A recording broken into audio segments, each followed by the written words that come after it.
Gracias.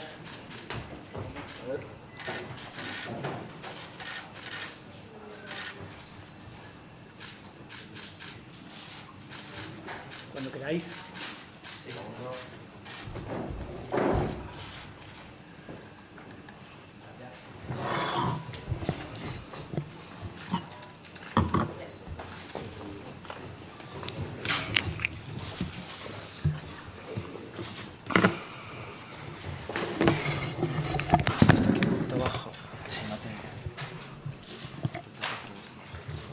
Vale.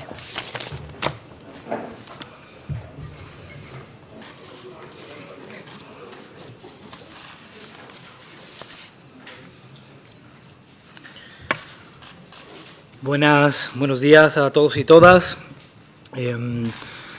Hoy queríamos tener en esta rueda de prensa, poner el foco, centrar el asunto en los temas que han compuesto el contenido central de la reunión del Consejo de Coordinación de Podemos. Hemos estado hablando fundamentalmente de las elecciones en Andalucía. Para nosotros y nosotras las elecciones en Andalucía son un hito fundamental de este año de cambios políticos en España, de este año de numerosos retos e hitos electorales que comienzan en Andalucía el 22 de marzo. Y hemos estado tratando y trabajando con sumo interés conforme a la prioridad que se le ha dado por parte de Podemos a este evento electoral.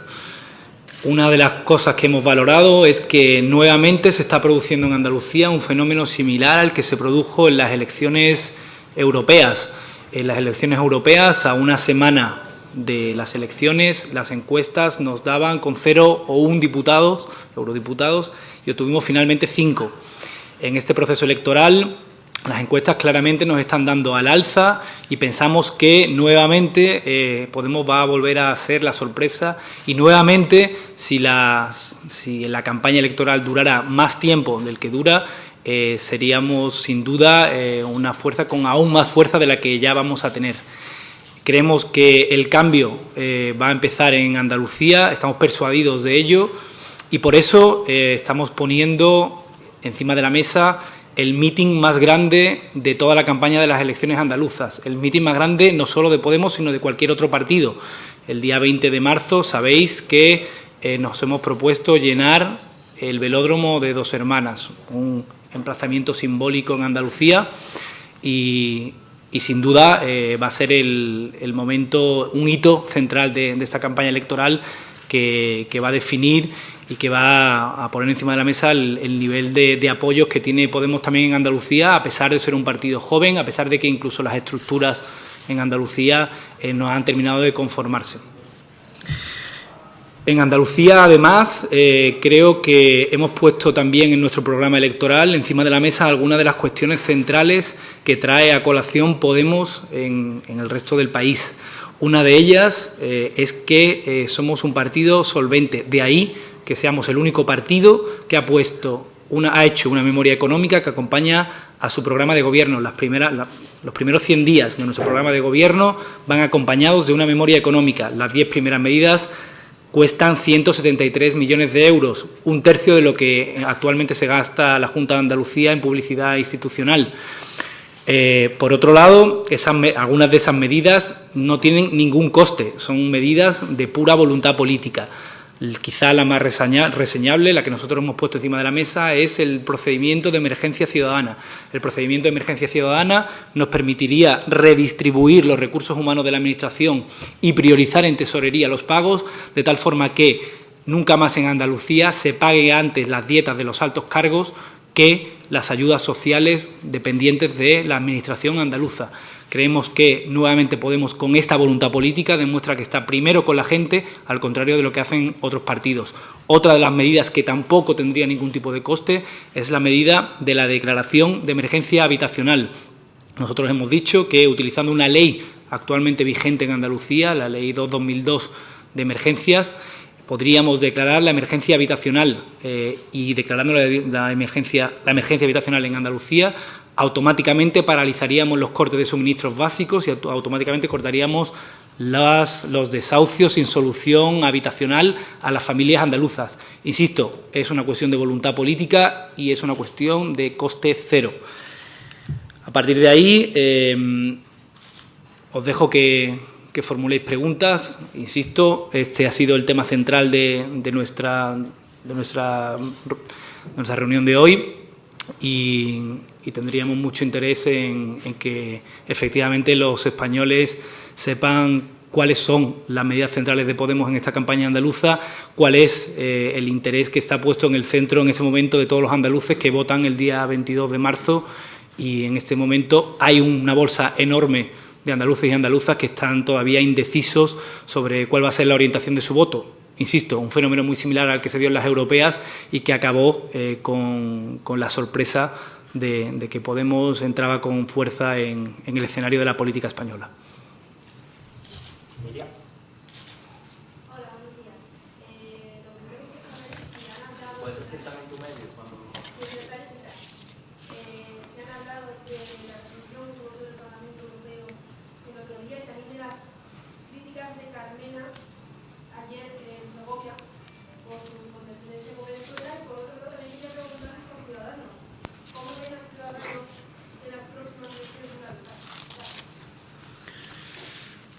Bueno, nosotros obviamente debatimos sobre la cuestión de la resolución en la anterior ejecutiva, antes de que se produjera la votación, y bueno, creo que puedo ser claro desde esta primera pregunta sobre este asunto, que imagino que alguno otro compañero tendría pregunta.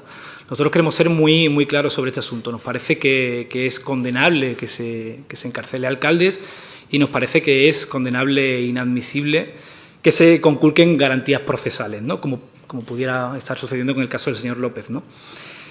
Entendemos que el señor López, como el señor Ledesma, deberían estar a disposición de la justicia ordinaria en Venezuela y ser juzgados con garantías. Ese es el sentido de nuestra discusión, el sentido de la discusión que tuvimos, y así se lo manifestamos al Partido Popular Europeo cuando puso encima de la mesa la cuestión de la resolución, con la que estamos esencialmente de acuerdo, excepto con fundamentalmente un punto en el que entendíamos que había dos posiciones a adoptar. Una posición que era aquella que llevaba a propiciar el diálogo en Venezuela y otra posición que apostaba por echar fuego al conflicto venezolano amenazando con sanciones. Entendemos que las sanciones no la pagan los gobiernos, sino que la acaban pagando siempre los pueblos, como sucedió, como bien saben, los agricultores españoles con las sanciones al pueblo, a Rusia, por poner un solo ejemplo, ¿no?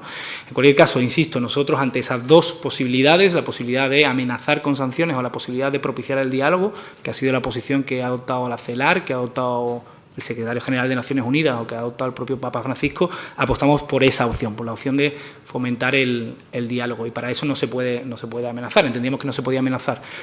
La verdad es que nos congratula que el señor Morenés hoy ya esté diciendo que efectivamente están en contra de las sanciones, y lo que no entendemos es por qué en ese caso no admitió esa enmienda, que era el único elemento que nos separaba de aprobar esa resolución, ¿no? Respecto a la posición de Carmena, estamos esencialmente de acuerdo con la señora Carmena. Nosotros, ya lo he dicho al principio, nos parece execrable y condenable que se encarcele a alcaldes, y nos parece que cualquier ciudadano debe estar a disposición de la justicia ordinaria y tener todas las garantías procesales, cosa que evidentemente no ha sucedido con el caso del señor López, que lleva un año encarcelado, ¿no? Así que estamos esencialmente de acuerdo con la señora Carmena, no hay discrepancias en ese sentido. Y bueno, respecto a las distintas fuerzas políticas que están en los distintos escenarios electorales, nosotros nos parece sano que haya fuerzas políticas y que haya distintas opciones a las que pueda votar la gente. Lo que sí tenemos claro es que la tendencia evidente es que los partidos viejos se deterioran en las encuestas y que Podemos sigue al alza.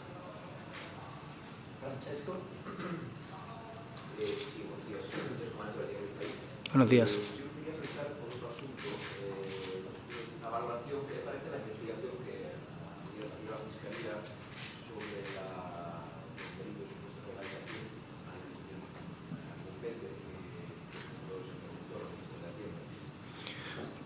Sí, bueno, nosotros entendemos que la justicia tiene sus cauces, hay que esperar a ver en qué queda esa investigación y, en cualquier caso, lo que nos gustaría es que se esclareciera cuanto antes mejor y que los resultados de la misma se hagan públicos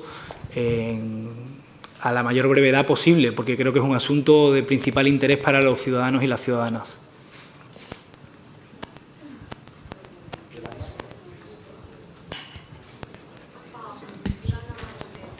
Hola, Yolanda.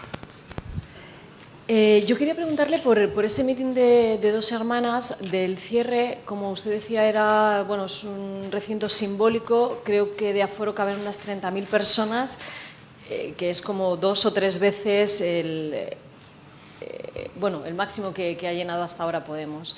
¿Tienen idea de si lo van a conseguir llenar realmente?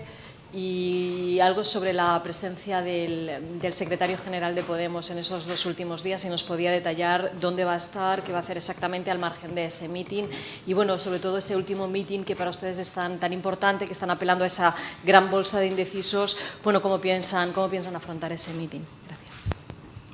Bien, bueno, respecto al aforo del velódromo, hay discrepancias diversas en torno a si son 30.000, si son 18.000, hay distintas fuentes, ¿no?, que lo valoran y lo bareman, ¿no? En principio, yo creo que ahí la fuente es el Ayuntamiento de Dos Hermanas, que es la que establece que el aforo máximo legal permitido del velódromo de Dos Hermanas son 18.000 personas. Nosotros nos atenemos a lo que dice el Ayuntamiento de Dos Hermanas, que es quien autoriza, ¿no?, este espacio. Estamos convencidos de que vamos a llenar el velódromo de Dos Hermanas y estamos convencidos porque a poco tiempo de que pusimos encima de la mesa que se iba a celebrar ese meeting, que iba a ser el meeting más grande de la campaña y que íbamos a volcarnos con hacer una demostración de fuerza, empezaron a surgir iniciativas de autoorganización, de autobuses, que, insisto, no paga Podemos, sino que se autoorganizan por parte de la ciudadanía de distintos puntos de Andalucía para acudir al velódromo. No nos cabe duda de que esto va a ser así.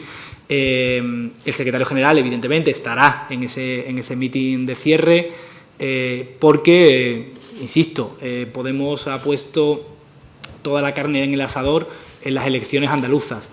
Y Pablo Iglesias, además, no solamente estará en ese velódromo esa noche, sino que en la jornada anterior y durante el mismo día va a estar en Andalucía recorriendo, digamos, la Andalucía de a pie, ¿no? Nos consta, y él quería acercarse a conocer cómo están viviendo la crisis social y económica las pymes andaluzas, la gente que trabaja en los mercados, la gente que trabaja en alguna de las industrias centrales de Andalucía, de tal forma que esa jornada del viernes y a lo mejor parte de la noche del jueves lo empleará visitando algunos localizaciones de Cádiz, que recordemos que es la provincia española con mayor índice de desempleo, y lo hará con la gente, como solemos hacer en Podemos.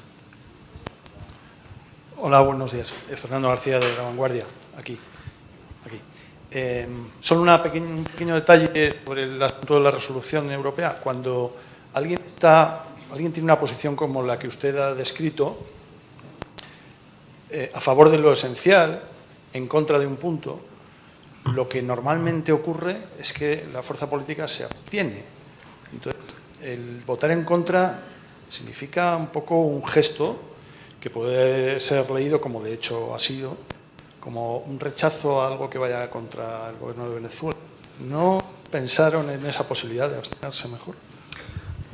Yo ahí insisto, creo que ya lo he dicho antes, ¿no?, que nos parece, insisto, condenable que se encarcele a alcaldes, y nos parece condenable que no estén a disposición de la justicia ordinaria quienes debieran estarlo en pleno ejercicio de sus derechos humanos y de sus garantías procesales. Ahora bien, respecto a la resolución, con la que fundamentalmente estamos de acuerdo, como bien decías, hay un punto que entiendo que hacía de parteaguas entre quienes estamos a favor de que se dé un proceso de diálogo, y no somos solamente nosotros, insisto, estamos hablando de Naciones Unidas, estamos hablando de la CELAR, estamos hablando de UNASUR, estamos hablando del propio Papa Francisco, porque entendemos que los conflictos se solucionan con diálogo. y quienes apostaban por amenazar con sanciones. Nosotros creemos que la amenaza con sanciones aleja a la Unión Europea de su tradición diplomática, que no es la de amenazar con sanciones, sino que es la de promover el diálogo, y por tanto nos parecía que había que decir que no a una resolución que, en definitiva, en términos diplomáticos, iba a centrarse fundamentalmente en esto, en la amenaza de sanciones. En ese sentido fue la motivación de nuestro punto. Nos hubiera encantado que el señor Morenés hubiera hablado con su grupo parlamentario y les hubiera dicho no, efectivamente, nosotros tampoco estamos de acuerdo con las sanciones, en lugar de hacerlo hoy en prensa.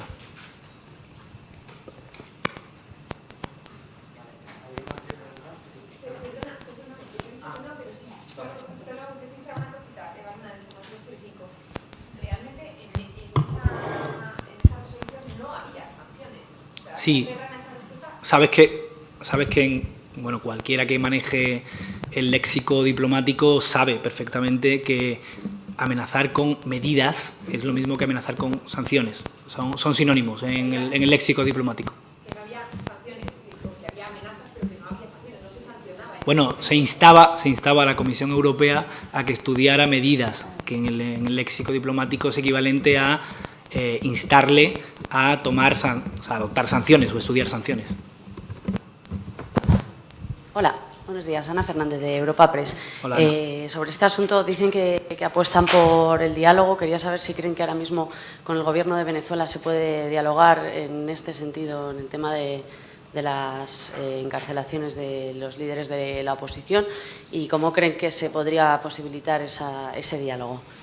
Y otra cosa, perdona, si ya que esta declaración no les ha gustado por ese punto, no sé si tienen previsto impulsar una nueva que vaya más en la vía del diálogo, que condene también estas encarcelaciones, pero que apueste por el diálogo. Nosotros, insisto, una resolución idéntica a la actual, pero que se abstenga de ese tipo de amenazas, la hubiéramos firmado sin ningún tipo de problema.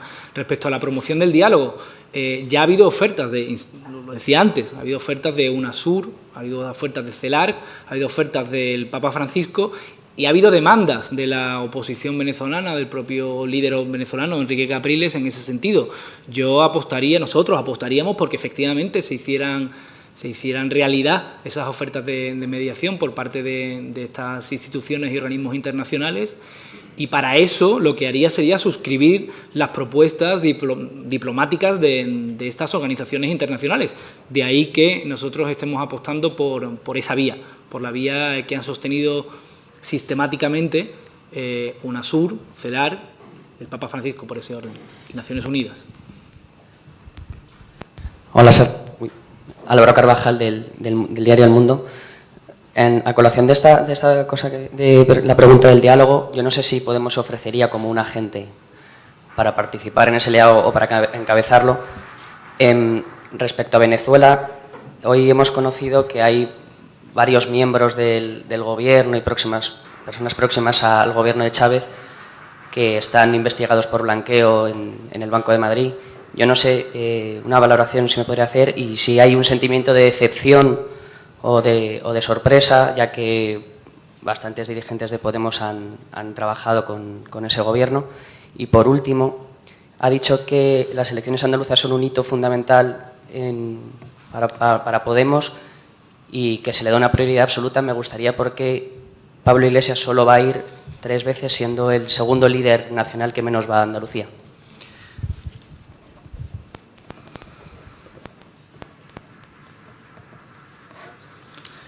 Bueno, respecto al primer asunto, creemos que debería caer todo el peso de la ley, la nacional venezolana y la internacional, sobre los corruptos venezolanos, igual que debe caer todo el peso de la ley sobre los corruptos españoles, que es lo que estamos centrados, ¿no? O sea, sin ningún tipo de ambaje. O sea, deberían estar en la cárcel. Cualquier corrupto aquí o en Pekín debe estar en la cárcel, sin ningún tipo de duda ni ambaje, ¿no? Y respecto a la prioridad de Andalucía, yo creo que ha quedado demostrada tanto por las veces que el secretario general, que es eurodiputado y que tiene obligaciones en la Eurocámara y que tiene obligaciones como secretario general en Andalucía, ha bajado, a Andalucía, como por las veces que ha bajado el compañero Íñigo Errejón, como el papel central que yo mismo estoy teniendo en la campaña andaluza como secretario de organización, como por las visitas de otros compañeros y compañeras del Consejo de Coordinación, como es el compañero Rafa Mayoral, como es Carolina Vescanza, como es Irene Montero. O sea, creo que pocos partidos han tenido tanta presencia de líderes nacionales como Podemos en las elecciones andaluzas, y pocos partidos han hecho una apuesta tan decidida de todo lo que sería el aparato estatal de redes sociales, el aparato estatal de comunicación, el aparato estatal de portavocías mediáticas, como ha hecho Podemos, especialmente con esa apuesta central de llenar el velódromo de Dos Hermanas.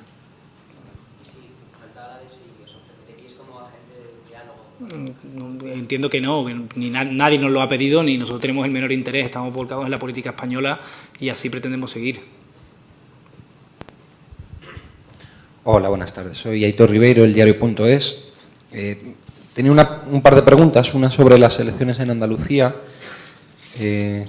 Decía al principio que Podemos va a ser la sorpresa de las elecciones y me gustaría saber cuál es a partir de cuánto, tanto en votos como en diputados, consideráis que seríais una sorpresa y cuáles son las previsiones que tiene Podemos para las elecciones andaluzas. Y luego, la semana pasada, su compañera nos contó aquí que Podemos había oficialmente pedido una audiencia con el rey. Quería saber si ya habéis obtenido respuesta de la Casa del Rey y, en cualquier caso, cuál es la postura de Podemos sobre el modelo de Estado y el modelo de jefatura de Estado. Gracias.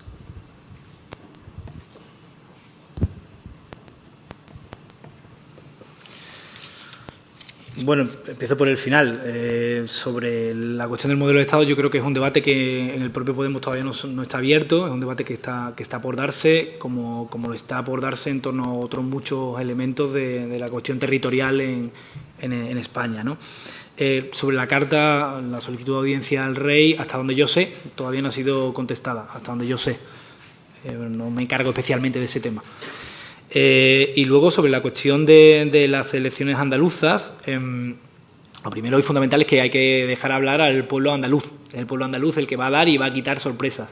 Pero lo que sí, sin duda, está encima de la mesa es que algunos pensaron que adelantando las elecciones andaluzas podrían cogernos con el pie cambiado y, bueno, hacernos tropezar en Andalucía. Y creemos que ese tropiezo, esa sorpresa va a cambiar de bando y efectivamente van a ser otros los que se van a encontrar con un escenario postelectoral el día 23 de marzo que les va a sorprender. ¿Alguien más? Sí, bueno, Alejandro Miguel del Público. A mí me gustaría ahondar en la pregunta que ha hecho mi compañero Héctor sobre su postura con el modelo de Estado. Más que nada, porque si mal no recuerdo, cuando tuvo lugar la proclamación del actual monarca, Podemos se pronunció y fue crítico con tanto la forma en la que se hacía como en el hecho de que no hubiera ningún tipo de referéndum. Eso por un lado. Y por otro, en relación a las andaluzas, me gustaría saber si ha habido reuniones con otras fuerzas en base a lo que marcan los sondeos y a lo que se puede esperar en cuanto a sus resultados para estudiar el escenario en cuanto a posibles pactos y acuerdos. Me va a decir que en Podemos deciden los pactos los inscritos, pero yo le pregunto, ¿han tanteado el terreno? ¿Se han reunido con otras fuerzas? Gracias. Bueno, respecto a lo primero, ya respondió en su momento nuestro secretario general, como bien mencionaba. Nosotros lo que decíamos en su momento era que cuando se dio la sucesión borbónica nos hubiera gustado que se hubiera preguntado a los españoles sobre el modelo de jefatura de Estado. No se hizo. Bueno, habrá que reabrir debates en su momento cuando llegue la ocasión. No creo que sea este el asunto que interese en absoluto ahora mismo a la ciudadanía española. Por otro lado, respecto al tema de las andaluzas, en Andalucía no se han dado ningún tipo de conversaciones con ningún otro partido político. El único partido político que ha tenido alguna conversación con nosotros ha sido Equo, que ha decidido apoyar y pedir el voto para Podemos en las elecciones andaluzas, y algunos de sus militantes se inscribieron en nuestro proceso de primarias y tuvieron posiciones que les hacen estar en las papeletas de Podemos. Ha sido la única organización política con la que hemos tenido conversaciones en Andalucía, ¿no? No ha habido conversaciones con ninguna otra. Con ninguna otra que se presente a las elecciones andaluzas, insisto. ¿Listo? Pues muchas gracias.